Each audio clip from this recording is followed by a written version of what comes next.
Halo semuanya, di video kali ini kami akan membahas mengenai inversi temperatur.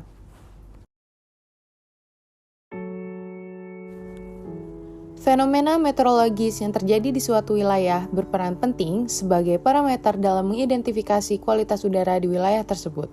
Kecepatan angin, temperatur, dan kelembapan udara menjadi bagian dari parameter meteorologi yang mampu mempengaruhi konsentrasi polutan di udara. Salah satu fenomena yang sering terjadi dari parameter tersebut ialah inversi temperatur.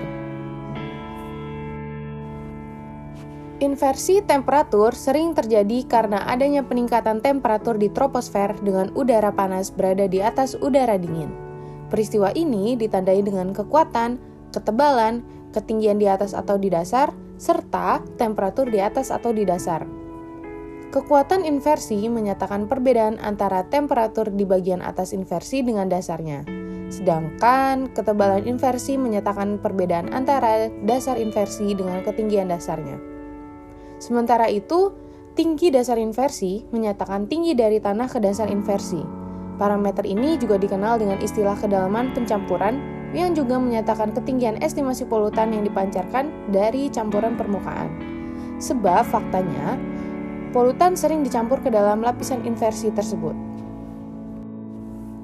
Menurut penelitian tahun 2014 dan 2015 dalam Journal of Applied Meteorology and Climatology, inversi lapisan udara yang berinteraksi dengan panas dan polutan di wilayah perkotaan akan menciptakan polusi udara yang signifikan. Apabila wilayah perkotaan berada di lembah, sirkulasi udara akan dipersulit oleh panasnya temperatur perkotaan untuk mendistribusikan polutan keluar pulau. Menurut situs web IQ Air, kota-kota yang terletak di lembah atau dekat pegunungan seperti Salt Lake City, Los Angeles, Denver, dan Mexico City dapat mengalami tingkat polusi yang parah melalui inversi temperatur. Berdasarkan penjelasan-penjelasan tersebut, dapat diketahui bahwa fenomena inversi temperatur akan menyebabkan terperangkapnya polusi udara di lapisan udara yang tentunya berdampak buruk pada kualitas udara ambien dan juga kesehatan manusia. Upaya mengurangi risiko inversi temperatur ini dapat dilakukan oleh pemangku-pemangku kepentingan, seperti pemerintah pusat, pemerintah daerah, pengusaha, akademisi, dan masyarakat untuk sama-sama menjaga kualitas udara demi terciptanya lingkungan yang sehat. Pemerintah pusat dan pemerintah daerah dapat bekerja sama membuat peraturan dengan sosialisasi yang gencar ke masyarakat. Antara lain mewajibkan masyarakat untuk uji emisi kendaraan, mewajibkan seluruh bengkel dan SPBU untuk memiliki alat uji emisi, mewajibkan penyelenggara acara untuk mengganti mesin diesel dengan baterai PLN, mengganti kendaraan umum berpolusi tinggi, menambah jumlah alat ukur kualitas udara, serta membuat program penghijauan daerah.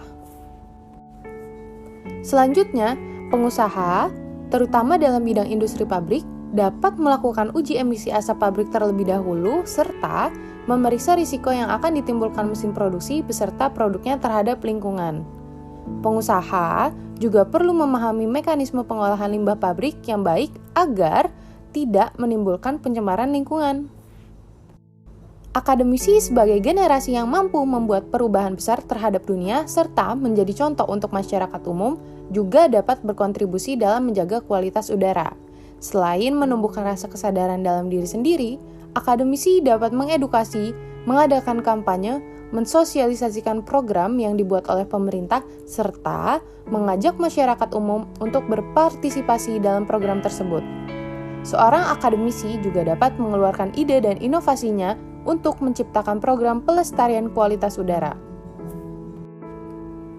Terakhir, sebagai masyarakat umum, bukan berarti tidak dapat berkontribusi untuk menjaga kualitas udara. Masyarakat umum dapat ikut berpartisipasi yang dimulai dari hal-hal sederhana terlebih dahulu. Misalnya, mengurangi penggunaan kendaraan bermotor, mengurangi penggunaan produk-produk yang berpotensi menimbulkan gas rumah kaca, melakukan uji emisi kendaraan bermotor, mengelola sampah dengan prosedur yang ramah lingkungan, serta menanam pohon di sekitar lingkungan rumah. Segitu aja pembahasan kita mengenai inversi temperatur. Sampai jumpa di video berikutnya. Bye-bye!